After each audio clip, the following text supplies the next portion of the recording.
Hello, hello. Welcome back, everybody. Welcome back to the CAT Scan Guru podcast. Hope you guys are having an awesome week. And yeah, I am ready for summer. So if you haven't caught my series on TikTok, so make sure you follow the CAT Scan Guru on TikTok. I am doing a Muscle Mommy series where I'm taking all of you on the journey of me getting summer ready. So, and you will see the results at the end after 60 days. So for the next 60 days, I am taking you guys on the journey on my Muscle Mommy series.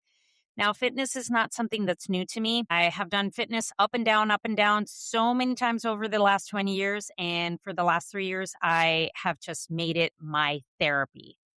Yes, gym is my therapy. So honestly, I look better at 48 years old than I did when I was 28. So I'm pretty proud of myself. So make sure you guys follow along for that journey because it's going to be good stuff. Also, make sure you guys subscribe to the YouTube channel. Lots of educational stuff is dropping on the YouTube channel. And subscribe to the podcast and send it to a CT technologist that needs to listen to some educational resources and get some value out of their CT training listening to this podcast.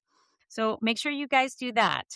And also wanted to share, there's also a guest coming to the CAT Scan Guru podcast. Can't reveal it just yet, but as soon as that episode drops, I will let you guys know. So guest is coming to the CAT Scan Guru podcast. So stay tuned for all of that. And any resources that you might need during your CT training, make sure you check out my link tree in the show notes. It's got the awesome CT protocols guide, the pocketbook, courses. It's all available for you for your CT needs. So make sure you guys go check that out. Okay, in today's episode, I want to talk about why some technologists freeze during their CT training. This is a common phenomenon that I have had when I was a new technologist, okay? I mean, when I was a new technologist, and I know I share this story all the time, like there were no CT programs at that time. There was no CT boot camp. There was no books really out there. There were no courses. There was actually nothing. I think there was like a few books. So it was the MIC CT registry and the CT trainer book and maybe like a cross-sectional anatomy and then the Mosby's. Those were like the resources that were available out there. So you had to rely on whoever was training you. And a lot of it was on the job training at that time. I know now there's, community colleges that have, programs and, there's CT boot camp and ASRT has a program. There's a lot of stuff out there. Cloverleaf Learning has, a program as well. So there's lots of things out there now. But back in 2002, there weren't those resources. Like CT boot camp was not a thing. So I would freeze a lot during my training because I was overwhelmed because CT was overwhelming and I made a lot of fucking mistakes and I had to learn a lot of things through trial and error. So I would freeze a lot because I didn't understand the concept or the whys behind what I was scanning and what I was doing. So if you've ever frozen mid-scan, this is why. Because CT is overwhelming. There's a lot of variables. There's a lot of exams. There's a lot of complexities. Lots of patients are not textbook. You get very sick patients, very critical patients, patients who are contracted. They are combative. You get just all walks of life that can be overwhelming. And not every scan is going to be textbook and not every patient is a walkie-talkie. Okay. So it can be very overwhelming, especially when you deal with a critical patient and you have to position them and you have to be careful because there's all kinds of lines, they're intubated, they have ECMO, they have chest tubes, they have all kinds of things. So that's what may cause a lot of techs to freeze and be like, oh my goodness, like how do I deal with all these variables and all these factors?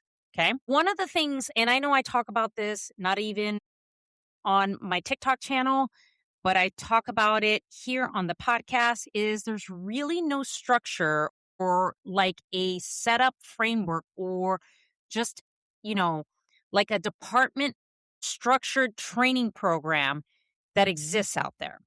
Because you can go to a program, a CT program at a university or a college. However, when you're in the department, like that has to be structured. You have to structure it in a way that you're training the technologist properly. Now, I've had a few people comment on some of my TikTok videos that actually have this set up, which is amazing. But I can tell you, the other 95% of other facilities don't really have something that's very structured. I've heard people say they got 2 weeks of training. Other people say that, well, my jobs has sent me to, a CT program. And then when I was doing my clinical rotation, that's when I had to get all my competencies. One thing is just because you're registered doesn't mean that you're confident and you know exactly what you're doing. I know lots of technologists that go out there and get a registry, have no clue what they're doing. And I know this is going to trigger some of you, okay? But listen to me when I'm telling you.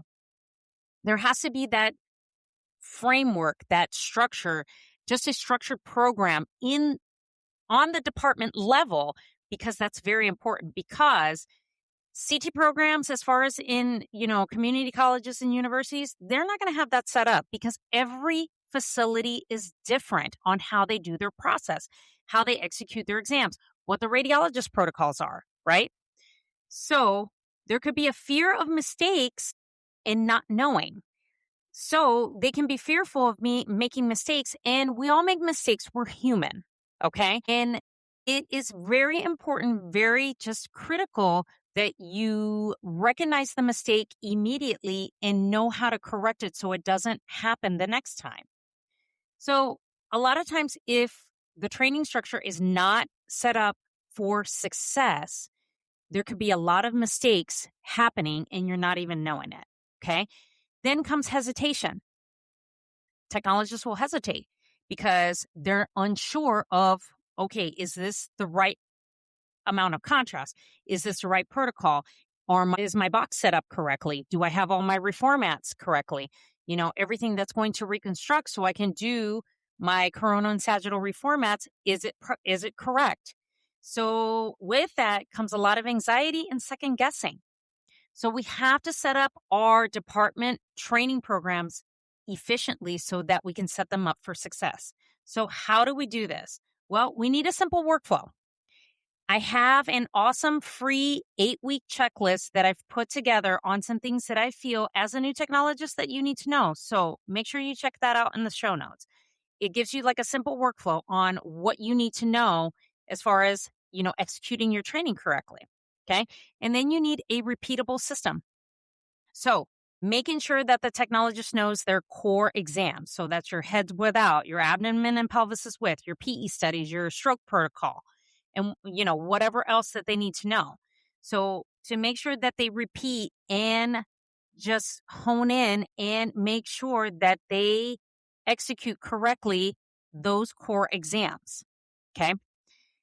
And then it's building trust, making sure that fairness, respect, and trust goes a long way when it comes to technologists. Okay. It is so vital because I know I was a supervisor years ago and I had that supervisor role for about 8 years. When the techs would see me in the trenches working just as hard as them, I can't tell you the level of respect that I got from them. And I never have to worry about any call shifts being not picked up or any extra shifts just sitting there available. I'll tell you, all the techs would pick up shifts. They would pick up all the call shifts because all the extra call shifts that were there, I would pick them up if nobody else did. And I would repeatedly get people that say, can I just take this because I'll make double the money and I really need it? Sure, absolutely. So fairness and respect and building trust is super important because that is the path to success. Now, when it comes to making sure that you pump out good technologists, yeah, a lot of them are going to be uncomfortable because growth requires you to be uncomfortable. And sometimes you have to make sure that you are doing the job correctly and making sure you can do the job correctly. CT is not built for everybody. Okay. Not everybody can do this modality because a lot of wear and tear on your body because you're moving patients to and from the table. There is a lot of hustle and bustle. A lot of times you have to take your patients back, pick up your patients. and sometimes we're moving patients on our own. Okay. There is just a lot of protocols to remember and a lot of things that we have to do after we scan the patient to make sure that we give the radiologist all the information that they need. Okay. Versus charting, reformats, 3Ds, you name it, we have to do it. So what I want you to take away from this episode is that we need to have just a very clear, concise workflow when it comes to our department training programs, making sure that technologists have those core exams that is repeatable, a repeatable system, and make sure that there's fairness, there is respect and trust so that you can have some successful technologists just run in that department. Okay. So that is it for today's episode. So make sure you all check out the show notes for all the good details that I discussed in the beginning of the episode. And make sure you subscribe to the podcast so you can get the latest and greatest episodes, when they're available, and share it with the technologist that needs to hear it. Okay.